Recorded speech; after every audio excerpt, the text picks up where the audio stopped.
Hi, everyone. Irit here for CSM Practice.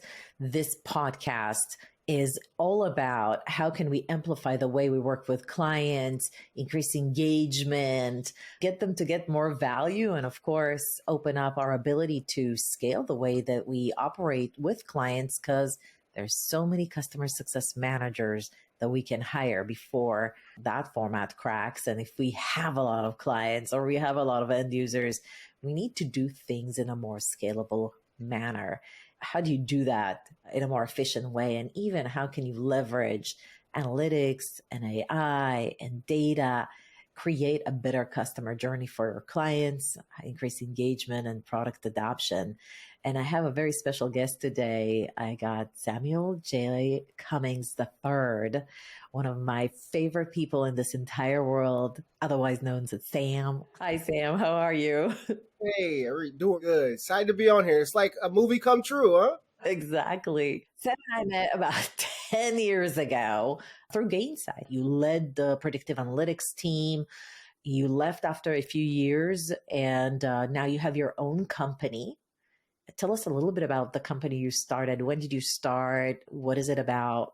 Well, definitely start with a little bit prior to starting. This is where it gets juicy. So I was head of data science over at Gainsight and got a chance to travel the world delivering predictive models for problems like churn reduction or predicting opportunities to grow. Delivered that for a ton of great customers during my tenure. But I did something that most people don't do.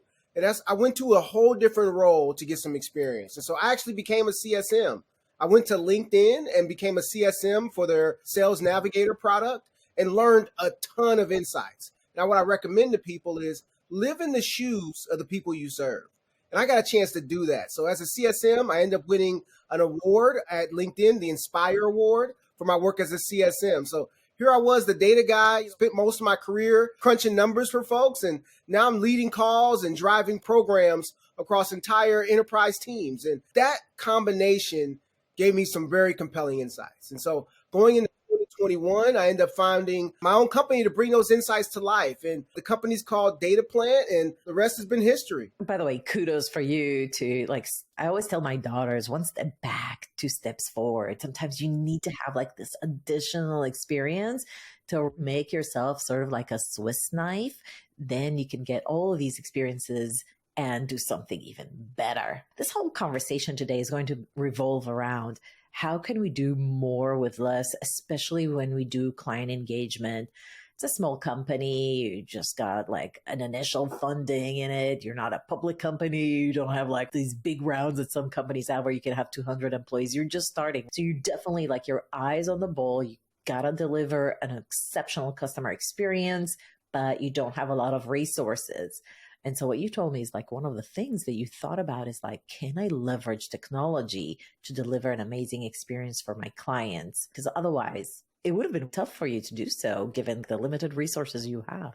I mean, this is something we all face. We all got 24 hours. We have family. We have every different lever pulling on us. And the lucky time that we're in is innovation is just unprecedented. And so my story with what we've done with Dataplant, I think could be echoed to any company. If you're not working at your most efficient way, you're going to put burden on your customers and ultimately on your employees. Because today is a place where technology is transforming the nature of customer success work. We know that it takes a lot of effort to be a great customer success manager. To deliver success means you got to be timely, you have to be accurate, follow up. And each one of those areas require a lot of effort to be great. Our story is, as a small startup, we didn't have a huge budget, but that was the best scenario because it meant we had to be scrappy. And no matter where you are, large, tall, small, any company size, being scrappy is going to be the way to win. First of all, what were some of the challenges you were starting to face as a startup? So scale is critical. When we look at how we work with clients, you only have so much ability to impact their experience and the choices that they make in using your software. So you have to be pointed in the types of things that you bring attention to in the areas where you focus. It's all about the customer. Sometimes as we build platforms, we build products, we get caught up into the solution we're delivering versus the problem we're solving. And so it was so critical that we anchored on how we would provide value in a way that just allowed for our program to be easy and seamless. for those who might not know Dataplant yet, we are doing predictive analytics in the customer success space. And what that means is, if anybody knows customer success, it's hard work to bring a lot of data together, to get a unified view of the customer, to make data-driven decisions every day at the team level and individual contributor. It's definitely something that requires effort and energy. And so we faced that challenge as a small company that, again, forced us to be resourceful and find ways to automate along the way. Everything from note-taking so that my team could log what's going on with their customers so that I would have insights to be able to coach and give better best practice. That wouldn't be possible if I was asking everybody to go after all their meetings throughout the day, log notes in a Salesforce manually. And so that's just a micro example of some of those challenges that allow for us to grow our customer base faster, stay competitive in a way that, again, with a small team, we're out there with some of the big guys. What do you think the strategy of like leveraging technology worked for your company? For our strategy, it was, can we scale our ability to make impact? If I think of like impact as helping you get to time to value, so delivering a solution within a certain amount of time, or it's get so many users adopted and using the platform, whatever that deliverable was, for us, we set those targets and used automation along the way. So the core philosophy comes down to two things I'm gonna talk about today, which is you need to, one, create an active learning loop. There's no answers out there. I have to say it. Today is a day where you can't stick your head in the sand and just hope for things to be figured out there in the wild, wild west. You have to go out there and experiment with tools. So first principle was we wanted to go out and dig into what are the tools out there, the new innovations in generative AI that are allowing for people to log notes, meeting prep, all these different areas we looked into specifically and tried to find solutions. Presentation creation. We tackled every problem with an open mind. Took some time to dig into that. And then the second part is a framework, which is be able to analyze the how and why, but automate the what. And so those two frameworks just allow for us to take this company to a new heights within a short amount of time. Maybe you can take a minute to just unfold what is an active learning loop. Now is a critical time to experiment. And this was the core idea that led to the active learning loop and how we developed that framework. This has been a true pillar for years. Decision makers say that it's most important to consider their customer experience when evaluating what company they want to do business with. So this is a universal concept that if you're not putting customer success and ultimately customer experience first, it's going to be a challenge. So for us as a business, this was our big thing we wanted to make sure was at the core of what makes people think about success when they think about Dataplant. They have a phenomenal customer experience. But this is something that's also backed up with the real shift that's happening in the customer success industry. The customer success industry has been doubling every 4 or 5 years in size. And we're expected by 2025 to be at 2.5 billion. The thing that kicks it off that's new is the new generative AI tools that exist. Did a poll of CSMs looking at all their work. They were able to rank what percentage of their work would be automated by generative AI. And most CSMs said at least 60%.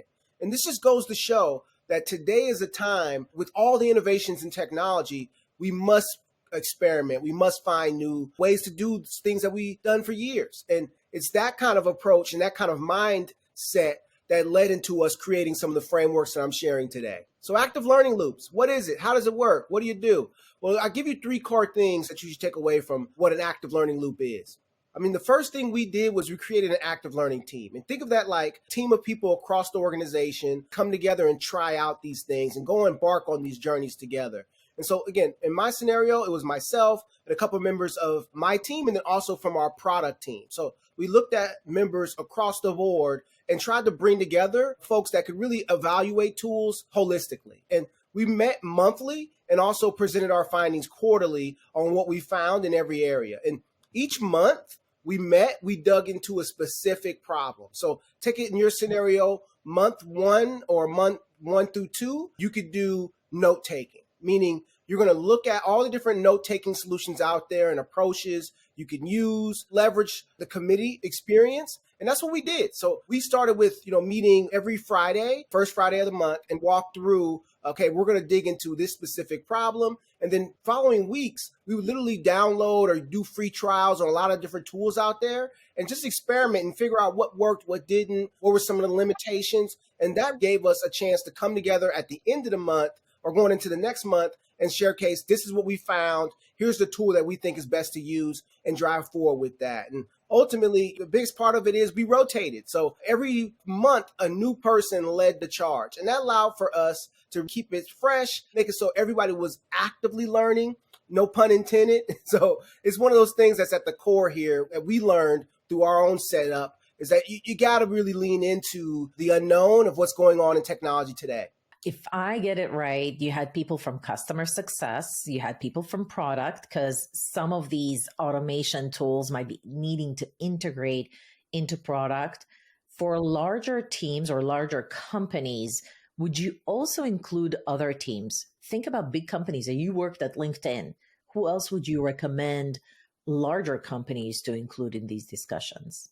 Yeah, so I think there's such a benefit in working in the spheres of influence that are already in your business.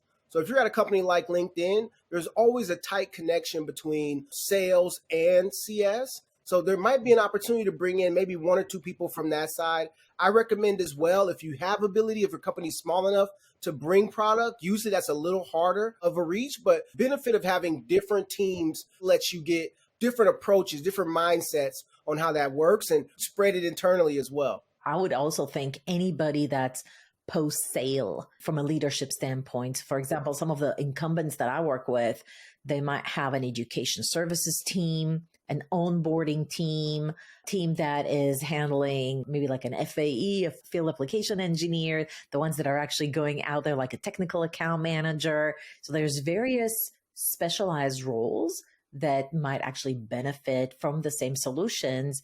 And what's important for larger companies is that we opt into the same type of tools, so that then whatever is selected, everybody is using the same tool set. Now there's synchronicity. We can actually leverage the data in a more consistent manner.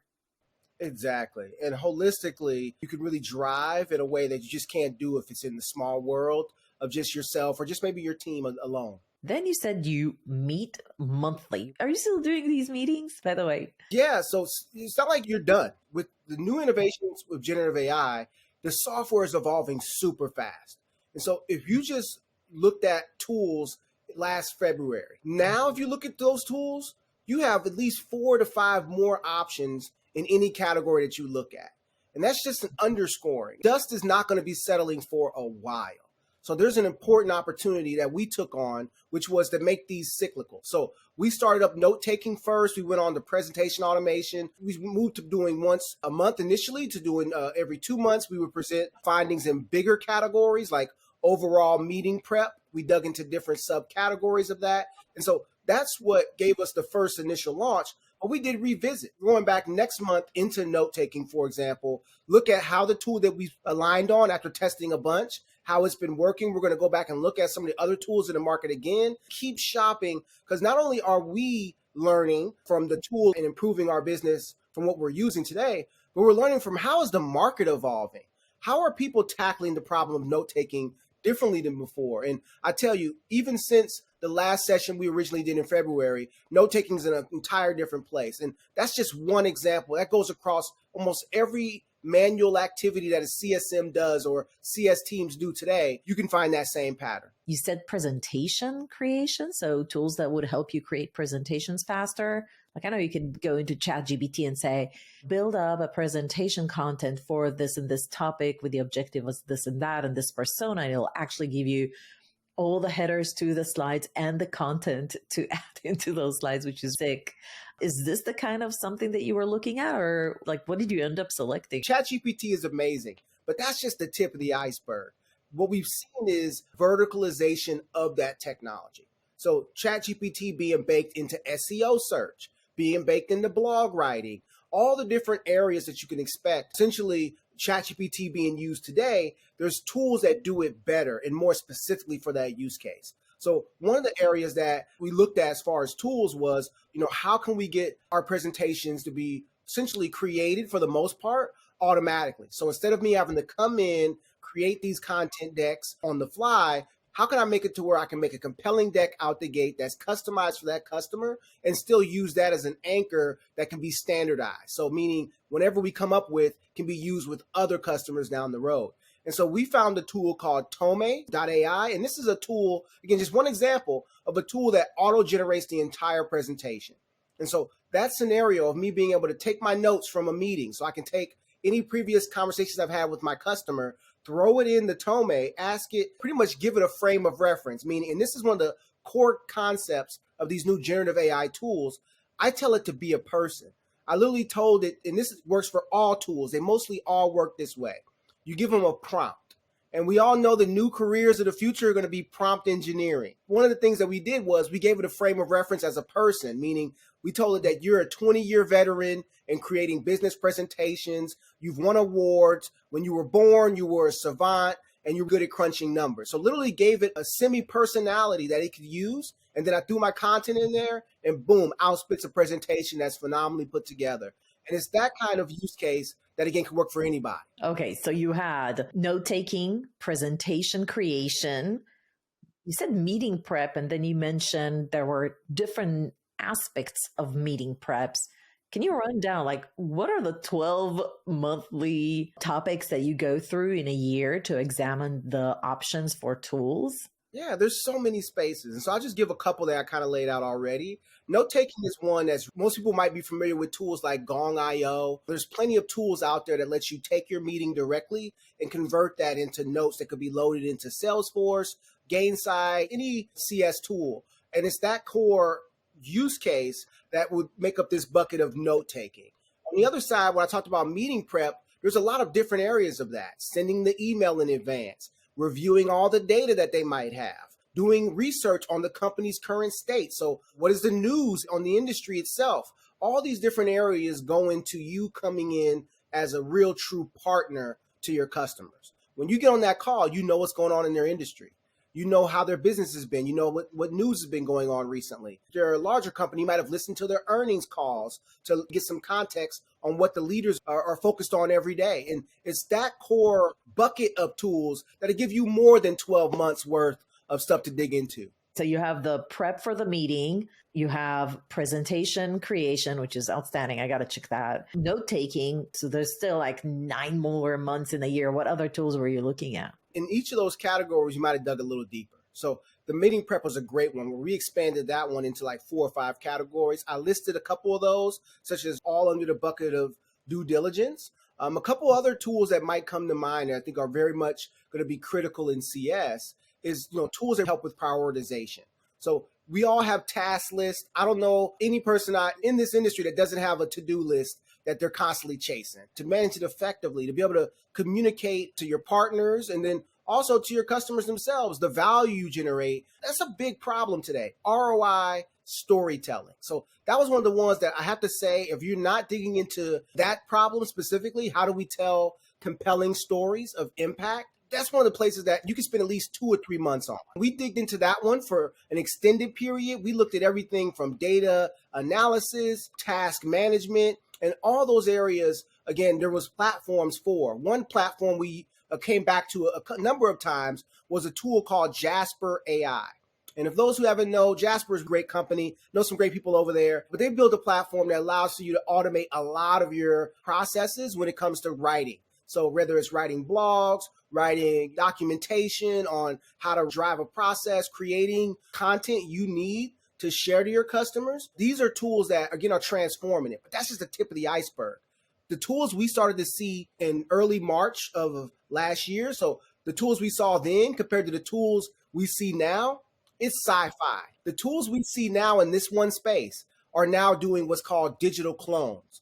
Well, literally, you could put in all of your email, all of your content you've ever sent to your customers, and essentially this tool will crunch it and create a digital clone of you. So your customers in Slack, for example, and this is just one another tool that we saw, tons of different ways. So, and I'm even going to say a company's name because there's so many great companies doing the same thing in this space. But what they're doing is they're essentially creating it to where there's a Slack bot of you. So instead of Irit having to answer a question for a customer, the customer could ping you directly in Slack and the tool will automatically talk as if it was you.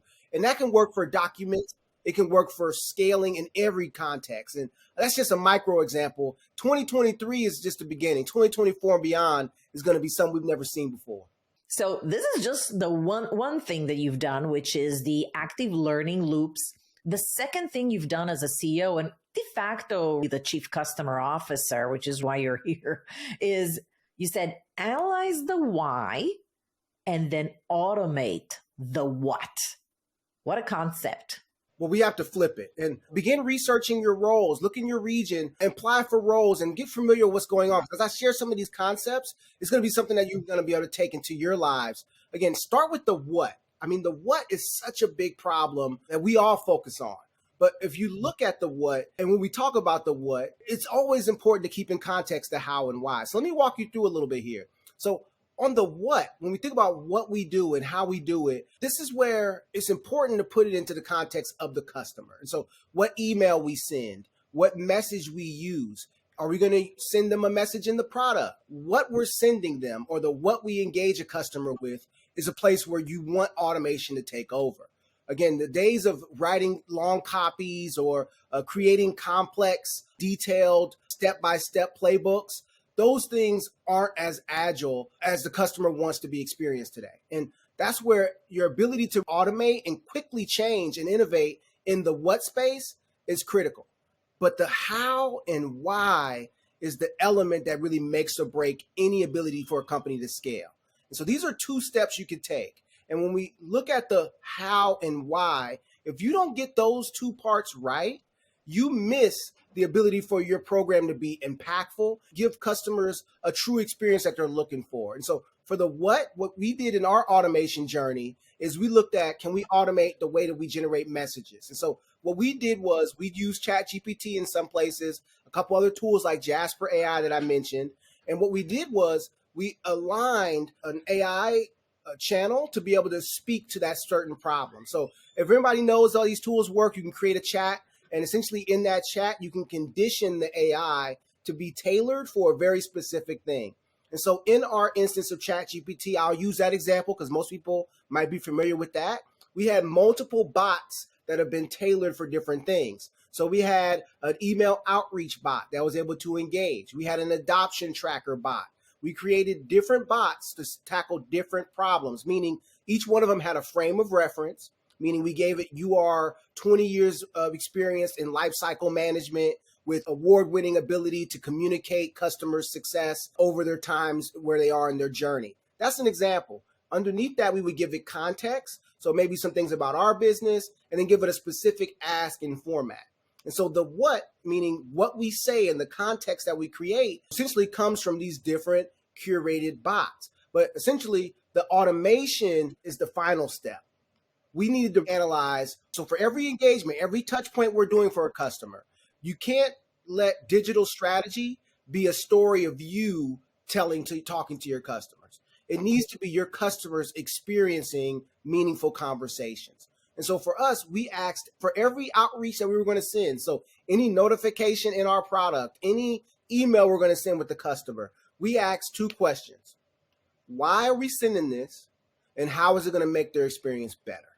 And what that does for you is it creates a litmus test that limits the noise. Because what we see happening and what we almost fell into the trap of doing ourselves is creating a ton of different notifications, nudges, email updates to drive customer behavior. But when you narrow that noise, you focus on the why and how first, analyze that, figure that out well, and then deliver the what and automate the what, you're going to come up with a way more streamlined approach. And that's what we did to where our customers found our experience to be super clear, easy to use in a way that, again, we're a small startup team, but we have an enterprise experience. That all sounds amazing.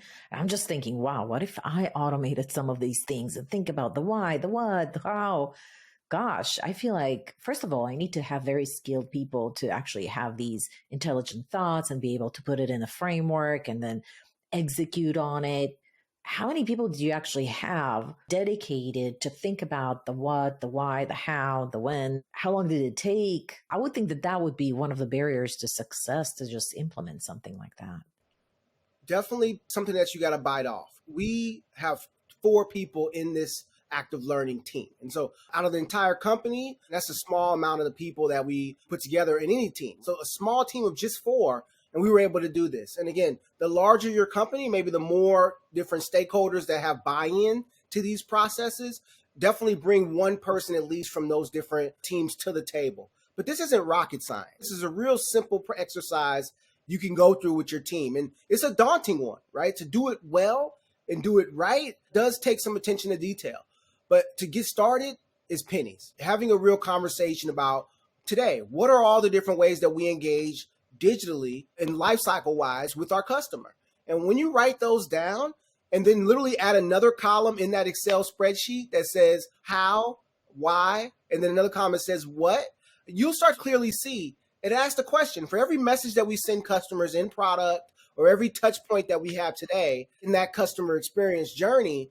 Why are we doing it? How is this helpful for the customer? And so that was the first step that we took, is we looked at that customer journey that we wanted to create and architect and just took this litmus test. No matter how sharp, how big your team is, that's a simple thing we all can do. And hey, if you needed some extra help, you got the right people. Come, you definitely reach out to the CSM Practice, huh? Did you end up eating your own dog food? Meaning, did you do Dataplant for Dataplant?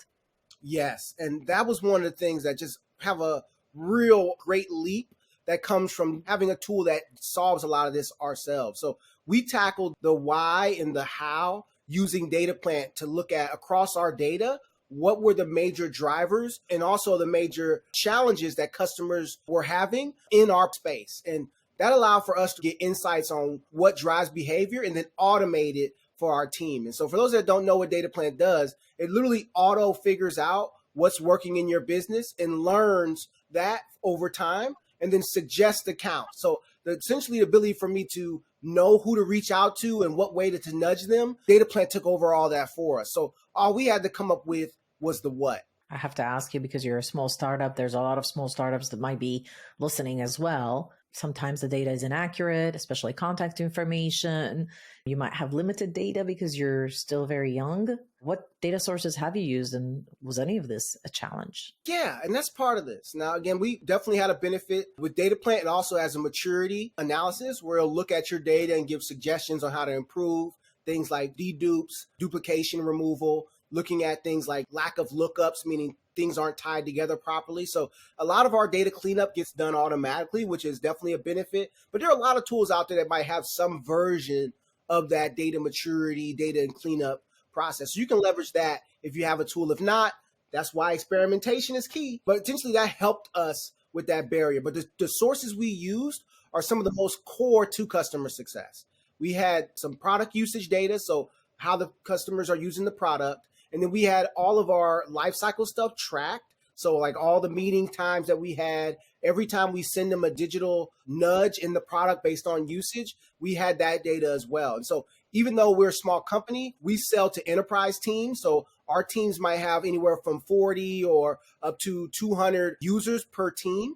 And so that allowed for us to get a wealth of information on how individual users are experiencing the platform. And then we also looked at some of our support ticket data. And so today we use tools like Slack to have hyper communication. And so that gave us a way to look at Slack history, compare that to product history, bring the two together with our life cycle experience data, figure out where those gaps were. And for us, it was super easy because we just threw all that data in the Dataplant and it spit it out. These are the things to focus on by customer type, by user role. And that just transformed everything for us. Did you use any kind of like document to outline the strategy first before you put it into action? For sure. So some stuff we used in our ability to drive our program. We have a couple platform tools that might be available for everybody that we use. One called Jasper AI. And what that, again, essentially did is we did all of our note taking of like, this is what our plans are. This is what we want to do. We wrote all that out, started off in Excel, and then we brought that into a tool like Jasper to do some auto generation around it. And that let us generate suggested ways to approach the problem, suggested messaging headers to use. And so all this was essentially in an Excel Google Sheet, but it was plugged into multiple different AI tools that essentially augmented that Excel document. So we came out with a rich document that laid out, these are the ones we wanted to use. And we went through those together line by line. And that's what essentially got us the strategy alignment to go then build. There's another person that is listening to this podcast and they want to take on embracing AI and embracing active learning loops and defining the what and the why and all of that, what are the first steps that they need to take? What would you recommend them to do based on your experience? Number one, it's time to take some risks. Like, you have to come into this mindset of, we can't just do the same old, same old. I mean, truly, our customers are at risk and our employees are at risk. Because for us, it was a no-brainer. We're a small startup. We have to be scrappy. But what you can't afford to be is inefficient, no matter how big you are. Because every company that is taking these risks, meaning they're trying different tools consistently, they're evaluating different problems in their business, looking to find solutions in a way that, again, if you're not doing it, you're going to miss the opportunity. And essentially, that's the start. But from there, maybe some other key steps, I think, together is to get that team, initial group of folks together like we did. Again, look cross-functionally to at least get who are the people that would be most willing and most excited to take some time out of their workflow to explore stuff. There's a culture that needs to be created, essentially, a mindset that needs to be cultivated. And whether that's top down, you're just listening to this and you're an individual contributor and you're looking to bring this to your manager, that's the place to start. Bring that problem statement of, hey, have you seen what's going on with generative AI? Looks like a lot of the stuff that we do is truly changing, and use that to lead the conversation somewhere productive. And that initial productive step is getting your company to adopt that active learning team. And from there, that's where you start to really implement some of the things we mentioned before. So if you just take the framework for today, bring that mindset, you'd be more than on your way to start tackling some of the problems like we did with analyzing the how and why, and then automating the what. And your first project is going to be literally sit down and take, what are all the interactions digitally in our life cycle that we do for each one of those? Start asking, why are we doing this? And how is it helpful for the customer?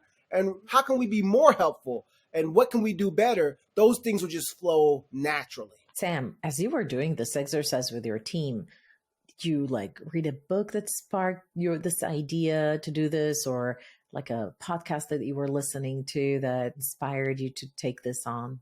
I got to give a shout out to some folks that inspire me every day. Part of this organization called AI for Diversity, and it's a leader there named Steve Nuri. He has a phenomenal podcast, has over 1 million followers on LinkedIn. You cannot come away from his channel uninspired. I stay in tune with his content. There's another page that I've been inspired by on LinkedIn called Generative AI. It has tons of content of all the new technologies. And the last place I go to is an organization called Net Gurus.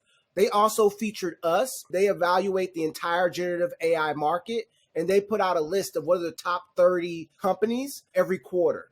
And essentially, they chose us as one of those top companies in the world in generative AI for our work, but they give out tons of tools. You can just go there. And then the last place, again, this one here is my go-to daily called Futurepedia. If you haven't heard of it, it's a website that essentially logs all the new AI tools that come out. So you can go to that website, literally search by any category, and it'll give you all the tools, tell you if it has a free trial or not, how it works, give you all the details you need, essentially, to go look and explore. And so between those things, Steve Nuri has a phenomenal page to really follow up with active insights. GenerativeAI.com or Generative AI on LinkedIn. They have a ton of great posts on new tools that are out. And Net Gurus and Futurepedia are just no-brainers in getting that content. So those are my sources. That's just a few of what really keeps me sharp, but any one of those will take you to the moon. Sam, I'm so happy you came to the show and this episode with me. And I think this interview has so many great nuggets of wisdom and things, tactical advice and strategic advice. I wish you the best success. I hope your company continues to flourish. And if you guys got any value out of this episode, which I know you did, do a solid to Sam. Either give him a shout out on LinkedIn or just reach out, see what he's got. It's a brand new company. Go support. What can I say, Sam? I hope everything you wish for yourself and for your young family will come into fruition. Same. And this is an honor. It's well overdue, huh? We'll be back again. Yes, absolutely. Love that. Thank you so much. Guys, if you like this video, give it a like. Leave any questions for Sam in the links below. We'll come up with more content about AI, and I'll see you at the next video.